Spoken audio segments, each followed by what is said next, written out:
Shave fans. Today is Sunday, June 11th, 2023. It has been a couple weeks since I made a video. I had been trying, and I'm still going to try and get back into that, where I can make a video like once a week or so and talk and do whatever I do here. I have a little bit of a competitive shave going on today, something kind of special.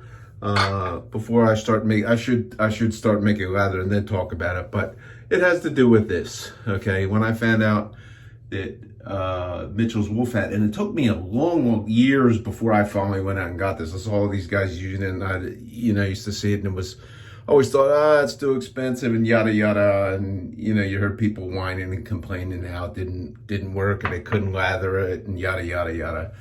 So I bought some of it, and I wanted to get the little ceramic container, and then I find out, and for that soap, I think I'm going to use the Sterling synthetic short handle. The other thing I don't like about this is I would rather have a longer handle, which I kind of have the same kind of knot in a longer handle. That's what I'm going to use on the competitor to Mitchell's Wool Fat. So I'm going to kind of whip up a lather with this, and I splash a little water on the puck, and it does not take me that long to get some suds going in this. And actually, I did not actually look at the ingredients on this puck before I put it in, but I only bought one puck, and then I find out that Mitchell's went the way of so many other soaps, and actually took tallow out of it. I'm a fan of soaps that are saponified with tallow, and I bought some a backup. I saw that this had been discontinued, and I took a chance on one of the Amazon things where it was a little less expensive. And guess what I got? I got the new Mitchell's with the palm oil, and sometime I'll run a side by side against this, but at the same time that I was ordering, I got a screen where there was like a dozen bars of, and I think I put it on the photo from the very beginning slide of Mitchell's Wool Fat bath soap, which I'd used before. I'd had some of that, and I have some of that now. I bought a dozen bars of that, and I'm going to kind of do the lathering of that, and it lathers up pretty good, okay? And I got a little bowl here to put that in. And anyhow, I bought a dozen bars of this because I thought it was a pretty good bath soap. I typically use Sterling bath soaps because I like them, and I like the variety of scents that you could get those in. And while I was using it, I noticed how much slipperier it was in the tub. I gotta be really careful that I don't flop and whack my head and hurt myself or whatever. But I thought, I wonder if it's gonna be like. And there've been other people who shave with bath soap, and I imagine our forefathers, soap was a soap, and you didn't have too much difference between one from the other. But this one does have, the ingredients does say it has tallow in it. It also has the lanolin, which is a component from the wool. And I'm gonna do half and half of this stuff on my face, and then I'm gonna shave with it. I'm gonna see what happens. And it goes along the line with so many things today. We're in a changing world, a changing society, and what is the motivation behind the change of so many soap makers and I think there's always been those that have not liked animal products in their soap.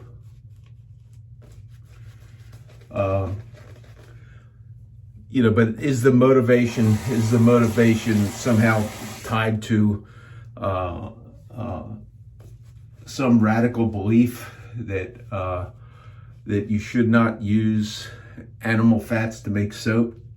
That's cruel or something? I don't really know. I really don't know. Is it the politically correct thing to do to do that, to force people to discontinue using products by discontinuing the products, forcing it, making it inconvenient, whatever? It's like, in the near future, and I believe there's been legislation introduced in the state of New York where you cannot, no new constructions are allowed to have natural gas stoves or gas stoves. I imagine that includes propane and all, and it is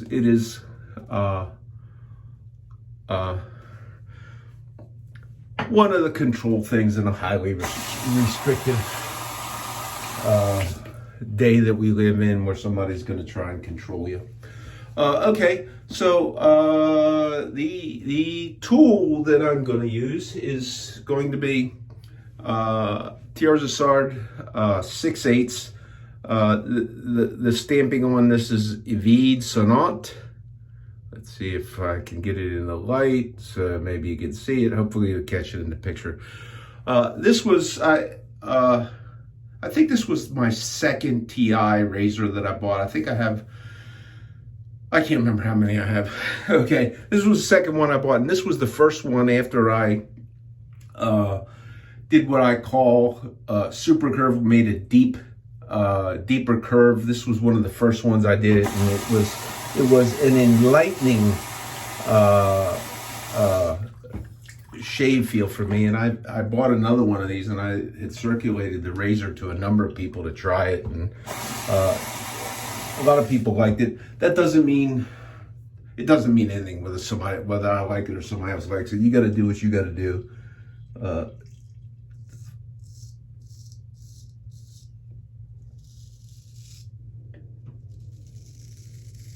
To find what it is that you like.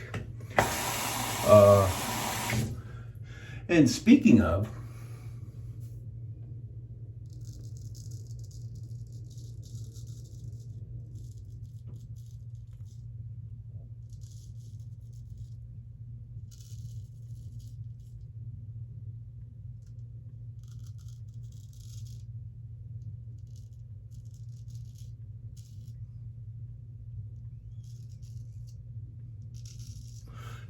speaking, if you do a shave video, pay attention to what you're doing when you're using a straight razor, and they'll be flapping your jaw while you got a sharp edge right near it.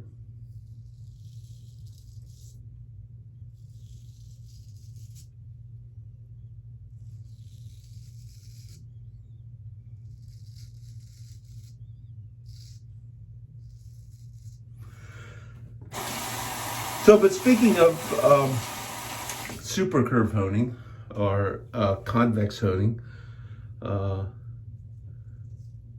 some of you know that I was an early adopter. I made a lot of videos. I'm a proponent of it.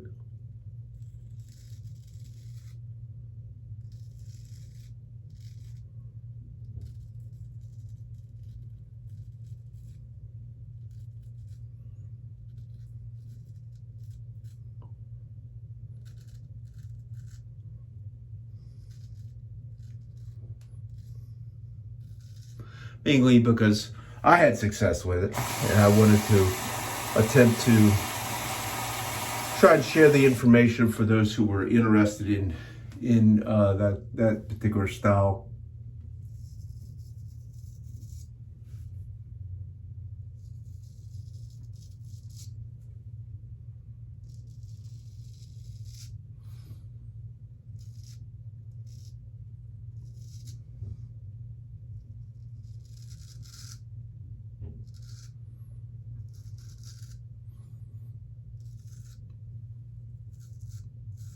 So a very close performance on the soap. I'm seeming to think that the lather of the bath soap doesn't hang around as long.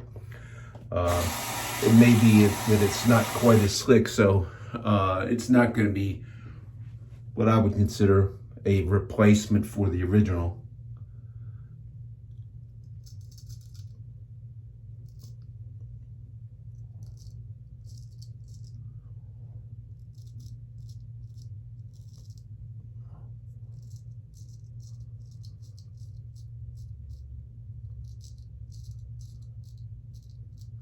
But it is a suitable shave soap.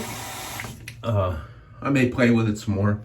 I may grade one up and mash it down into that container when I use up the first puck that I got, the first and only puck that I have that is the original one.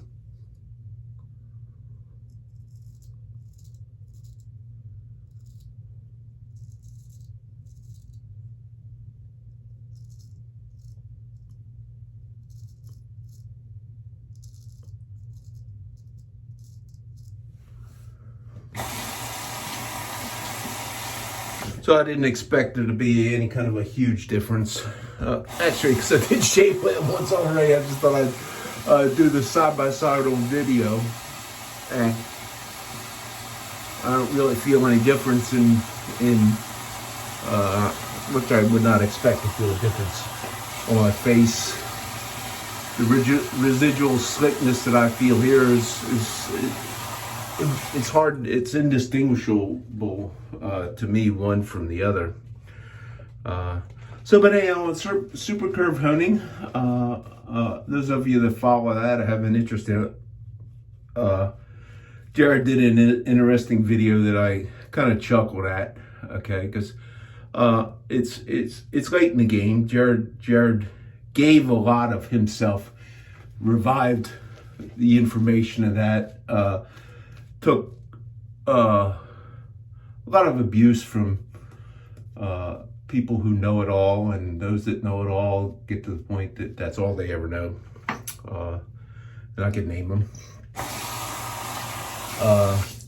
But he feels that his business has been in a decline, and a lot of people who are certainly not fans of his honing style blame his personality, yada, yada, yada, whatever they do.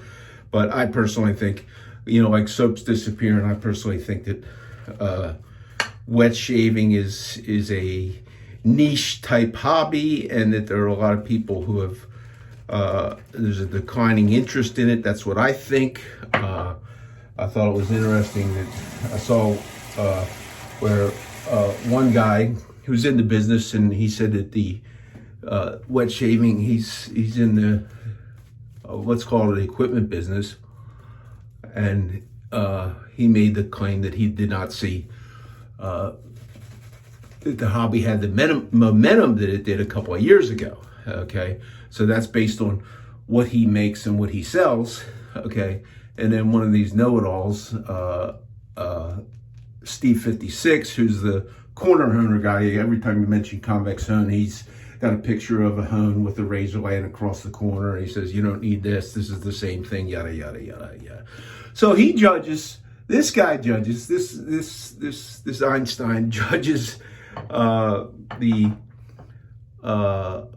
interest in wet shaving by what the price of vintage, primo, almost unobtainium, like new old stock Phillies and that, by what the price of that is. So I don't know, he must know about as much about economics as he knows about engineering, okay, to say something like that, to say things like that, because when you are dealing with collectibles, there's a limited supply. When you're dealing with new stuff, there's not an unlimited supply, and this is new stuff. This is a razor. You can get these for about $150 from the Superior Shave. I think these are excellent tools if you're looking to buy a modern manufactured spray. Get them while you can. Okay, that's all I can say, because I think the business is in a decline. TR's starting to be around because they make knives too.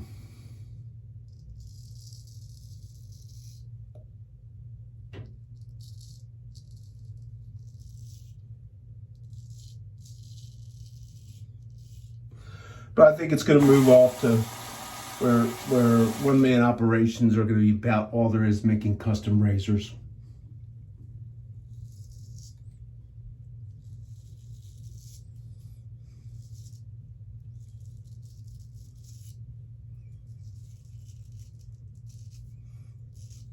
Anyhow, Jared did a video, and he there was somebody who was questioning for information who had never bought anything from him, but looking, and then this guy decides, to alert him to some Chinese manufacturing site or whatever that actually took copies of Jared's ads and stuff from the plate that he's not going to order anymore, because it's one of those things in a declining market. You invest a lot of money and it's just going to take a long time for a return on investment.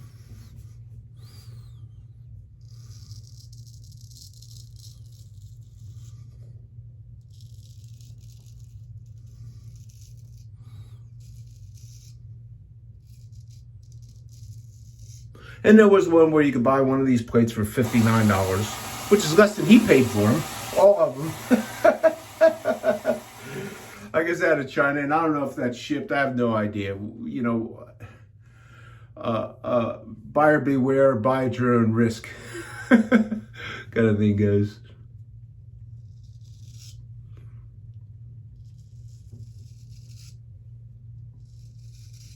But as far as I'm concerned,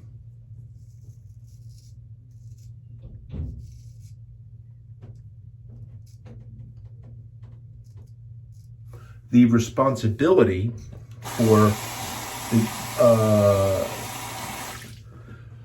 providing a piece of equipment like that for honing, if that is what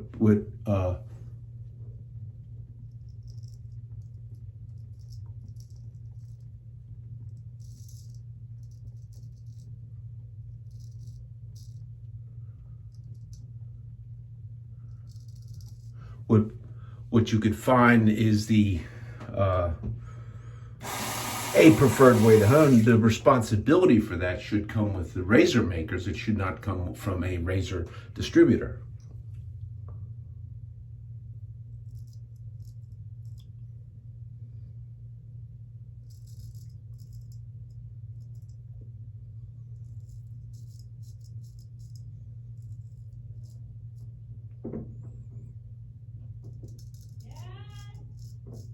It's not something that I actually could see happening, but that's what I think it will. It's their business. They're the ones who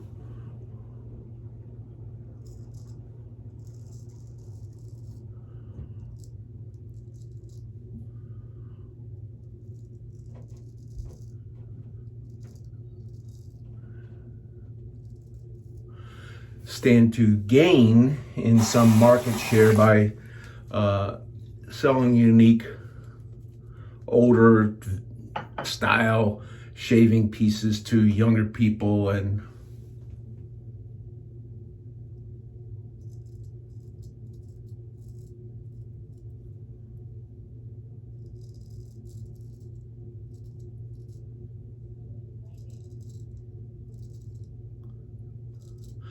modern manufacturers could actually make the shape device where they apply super abrasives like diamond CBN to a shaped piece of some sort. And but where's the volume? If Jared made less than 500 total pieces of a shaping plate, there are 500 people out there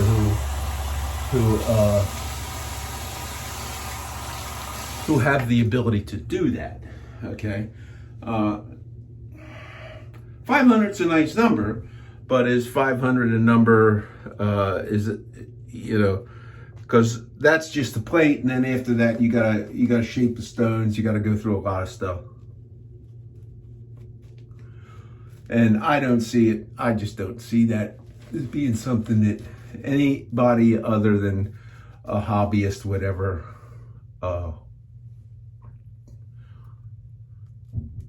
undertake. Okay, so as far as the lather goes, the lather of the Mitchell's shave soap is better than the lather from the Mitchell's.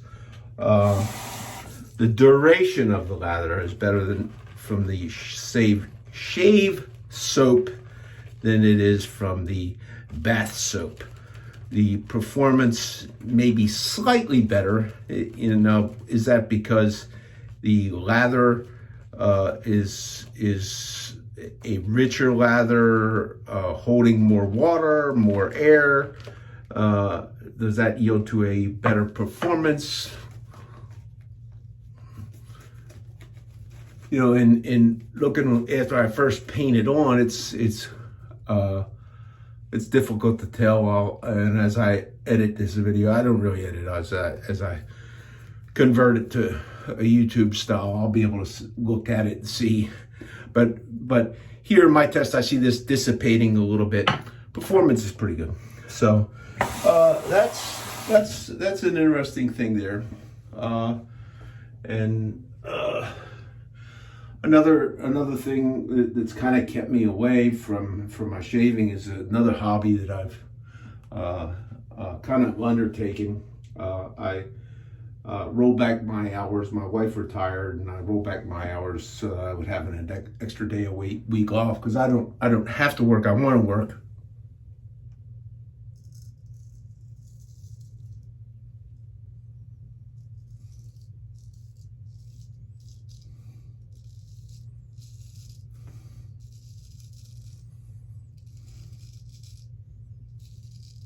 Because I enjoy the routine of going to work. I enjoy being at work.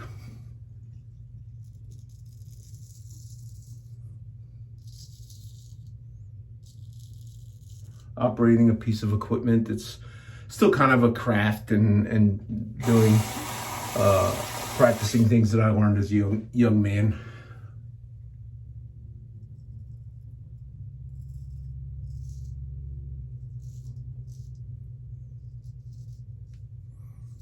Plus, having reversed my type 2 diabetes with low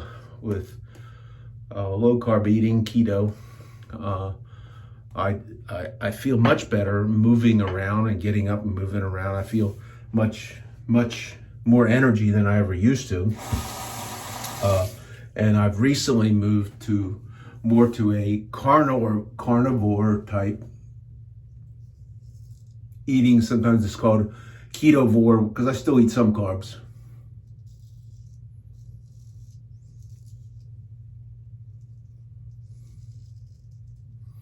But that has been very positive for me.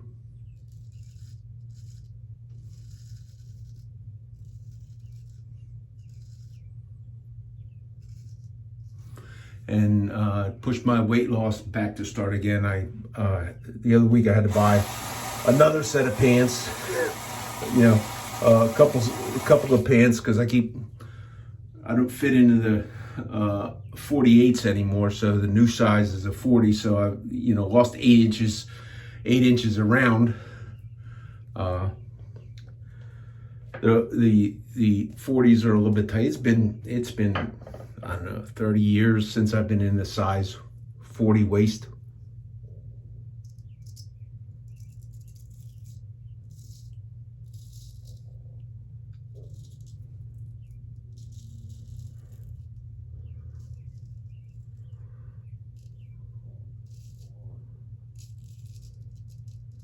Anybody who ever undertakes this, don't kid yourself into thinking that this is not a lifestyle change, a permanent change.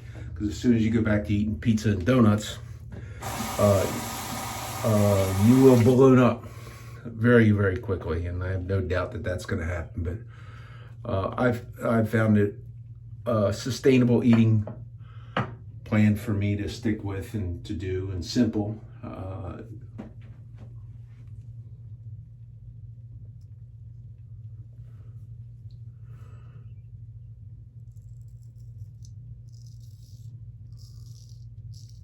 My meals are relatively simple.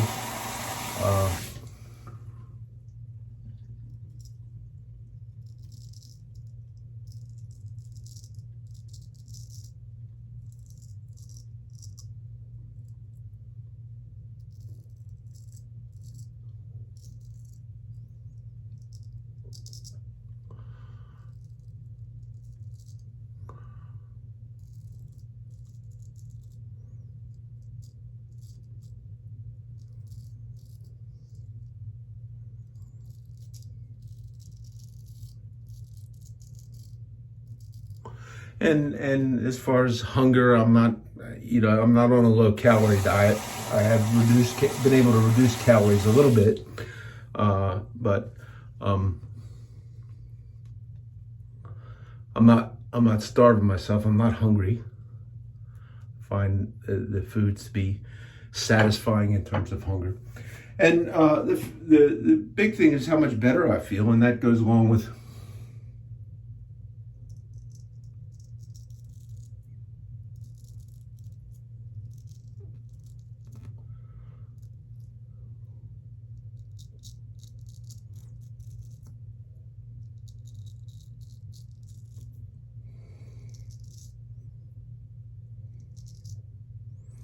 the enablement for other lifestyle changes, such as moving around more.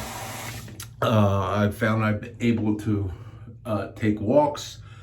I have an exercise bicycle that I bought decades ago that I finally started using again, but I don't necessarily enjoy sitting in my basement on an exercise bicycle, even though I got headphones in. I'm listening to YouTube and watching shave videos.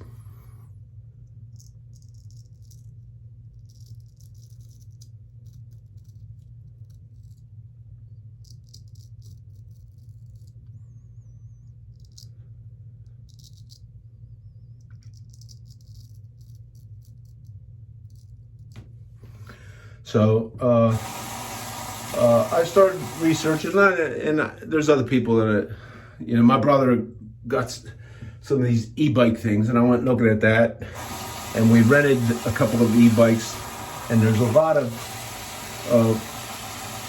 for those of you that may tune in from,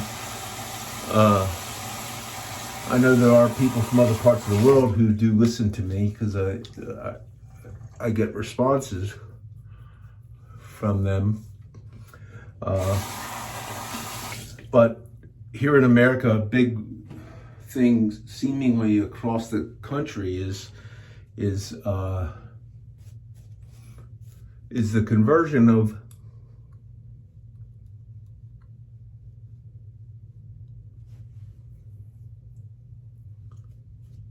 unused rail beds to recreational trails.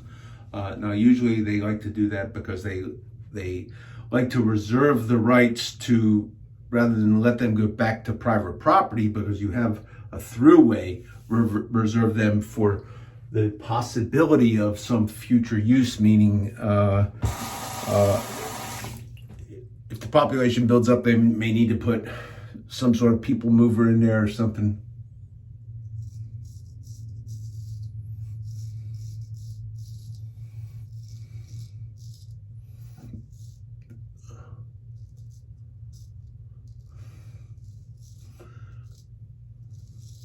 Whether that means the ability of the two to live together will survive or not, I don't know.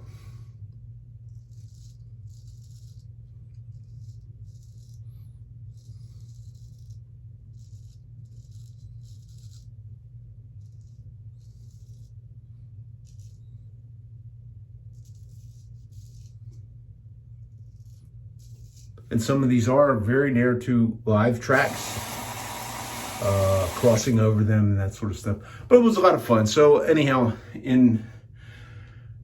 within the last month, I bought 3 e-bikes. Okay, there's one I bought them. If anybody has an interest in that, look up Lectric, Lectric. Okay, and very economical cost-wise, and I bought 2, which won't be delivered till July. And my wife and I had rented these things. We had so much fun that I saw a older version that they're fire sailing off to. I guess they're fire sailing. It's clearance. They're clearing out. It's an older model.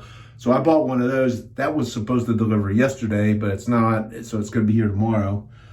And that way, my wife and I will have our 2 bikes, and then we'll have a third for uh, uh, a backup, and or if one of our daughters wants to come with us at some point in time.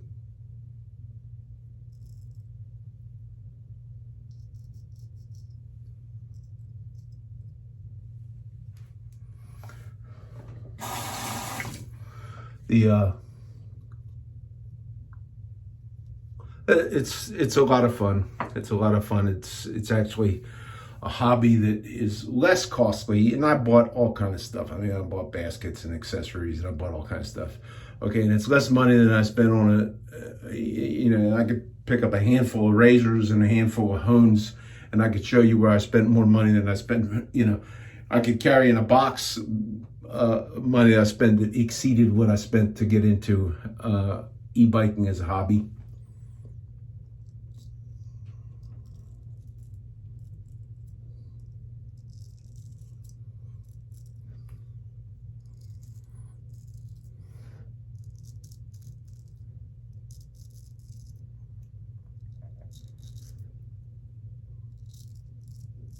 The advantage of it for recreational purposes is, and I didn't bring my element block in, so I'm not going to go run around and get the element block. It's a very good shave, one side to the other.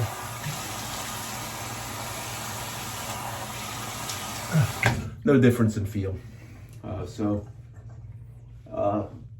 If you had to use Mitchell's bath soap to shave with, you could probably use a lot of bath soaps to do that, as long as it's a good lathering product.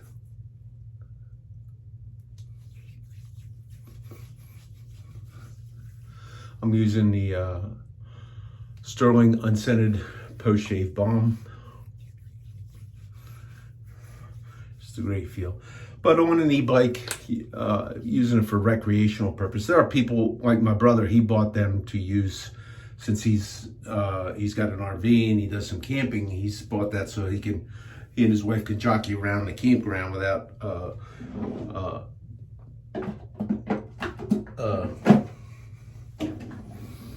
disconnecting the truck or whatever they do when they're going camping or whatever. So he got those, and that's his use. My use is, since they're so close to here, a number of these significantly long rail trails. I mean, it's like there's one that can go 20 miles north and 40 miles to the south into Maryland, and there's another one we're going over by the river. That Susquehanna River is about 15 miles right now from top to bottom. Oh, and the aftershave I'm using is Sterling Intrepid Man. It's okay, I like it. It's not something you want to put on really, really heavy. It's a little bit too much of a overpowering smell for me, but a little bit of it is good.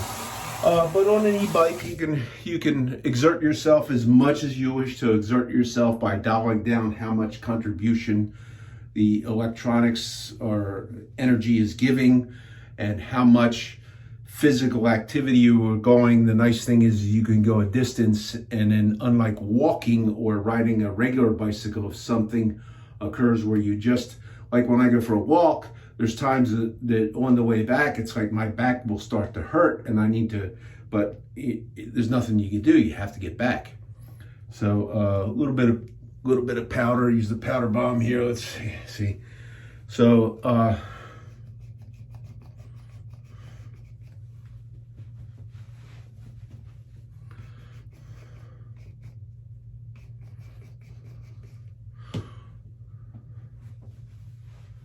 with an e-bike, you go out, and if you can ride 10, 15 miles away, which doesn't take really that long, because with an electronic assist you can run 20 miles an hour. You don't have to. We don't usually go that fast, or we have not. In renting, we kind of averaged 10 to 13 miles an hour average or so. a little slower in the beginning, and as you acclimate to it, a little faster. And if you were trying to cover a distance to see new things, you could take it up to the 20 miles an hour with an electronic assist and contributed energy, human energies as you see fit. And then if you get somewhere, if you're 20 miles away or 15 miles away or 5 miles away, and you just begin to just really, really hurt, you can really kick up the energy contribution from the equipment, so you're really not working hard. So like all you have to do, and if you're allowed to, in certain places you can engage a throttle and you get just throttle and not pedal.